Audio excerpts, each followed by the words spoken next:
everybody missed this report this morning. I don't think it's going to weigh that heavily into the FOMC decision in December. I think, I mean, unless we get some type of outlier unemployment report on Friday, I can't imagine it putting the brakes on. I mean, this report was a big miss, but we have to realize that since the peak in August of 2014, inventories have been just coming off a little at a time. And yeah, it does signal contraction, but I think it's not as big as it might appear. I mean, our service sector continues to do very, very well. It's a much larger portion of our economy. Wages are increasing. Construction spending is very healthy. The consumer is out there spending. So I don't think the ISM report is going to be that big of a deal, even though it was a huge miss.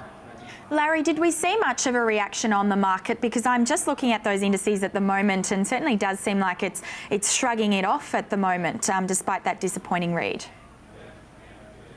Yeah, I mean, fantastically so. I'm not really sure why. I mean, we are seeing levels a little bit off what they were earlier this morning. But yeah, it seems like the market is just looking the other way, shrugging its shoulders, realizing that a lot of this is transitory, that inventory builds have just continued to decrease. I mean, just keep in mind how much inventory building there was in the last couple of years, and that's just coming off.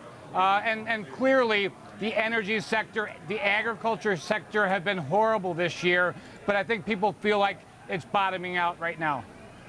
Markets, I guess, certainly seem to be looking ahead to Friday's key jobs report, don't they? And obviously the prospect of more stimulus from the ECB as well. So, Larry, this divergence theme certainly seems to be very much the market focus at the moment, and it's not just those central banks. Yeah, exactly. A good point. I mean, there's a lot of things on the horizon right now, but we have the ECB speaking Wednesday, and a lot of people think that Draghi is going to go back to his July 2012 speech of whatever it takes, as long as it takes. And you know, it seems like right now he's got a bottomless pit of tools at his disposal.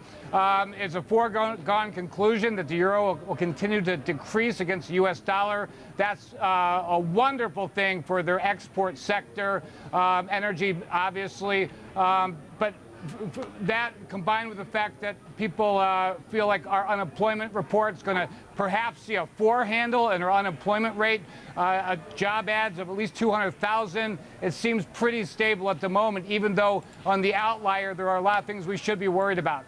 Do you think it's going to be one and done, Larry? Do you think that the Fed goes in December and then they just tell us that they're just not doing much for quite some time, and we're sitting here watching the Fed do very little beyond that? Is that what sort of path have you got in mind for next year? Well, you know, I hate to use the qualifier that they always use, but they're going to be very data dependent, and they're going to be very vocal about being data dependent. I do believe that we're going to see 3 hikes next year. I tend to be a lot more bullish than most people, but I do think her message is going to be full of qualifiers, just making sure the market's very comfortable that we're going to be very data dependent. I do believe, I mean, there are things we should be concerned with, but I do see 3 hikes in 2016. Obviously, we mentioned those non-farm payrolls there on Friday. What number, Larry, do we need to see coming through on Friday that will, I guess, clear any of those lingering clouds hovering over the Fed's plans to lift off? Well, clearly, if we see 200,000 job ads on Friday, anywhere a 5% or less unemployment rate, that's just going to clear away the deck. And people will realize that, yeah, they're going to raise rates. And as you mentioned, the Fed fund futures were implying a 75, now a 70% chance of a rate hike. We'll see that go right back up to probably 80% chance by Friday. I think that one of the key questions for us in Australia, of course, is if the Fed lifts rates in December, but then delivers a fairly dovish tone, does the US dollar continue to strengthen? Because what we really want over here is a lower currency, and that requires obviously that the US dollar strengthens. Do you think that's likely? Do you think the US dollar is going to keep going through next year, or do you think it'll stabilize when the Fed's moved? Yeah, that's a great point. And I do think the U.S. dollar has a valuation problem presently. I think a lot of this is built in. So I think the latter is going to occur, that there's going to be some stability in the U.S. dollar, especially versus European currencies, and we could even see it trade in a very, very tight range. Some people talking about parity between the euro and the U.S. I think that's unlikely, even though there is diverging monetary policy. When it comes to Australian dollar, U.S. dollar cross, I can't figure it out. I mean, I've never been able to figure that out. And up 80 pips today. Hallelujah, congratulations to you. But I do think you're right. I think it's going to be more of a valuation problem, and it's going to be very stable. Well, what about the euro as well? Moves there that we're seeing, as you say, the diverging monetary policy between, the ECB and the Fed. With this week's announcement by the ECB, do you think we could expect to see further weakening in the euro? Oh, absolutely. I mean, consensus seems to think that we're going to see parity, 1-to-1 euro US. I don't think it's going to be that aggressive. I can see the futures going down maybe to 104, maybe 200 lower than they are today. I think a lot of divergence would have to occur with credit spreads, et cetera, a lot more gobbling up of regional debt by the ECB for us to see anything close to parity or below that.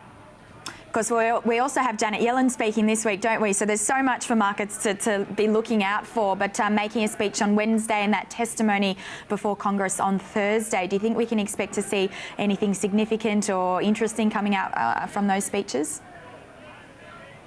No, I don't. I think it's going to be so boring and so predictable. It's going to be a reiteration of what she's already said before. I don't think there's going to be anything out of the ordinary. It's going to be straight. She's going to say the straight and narrow and not veer to the right or to the left.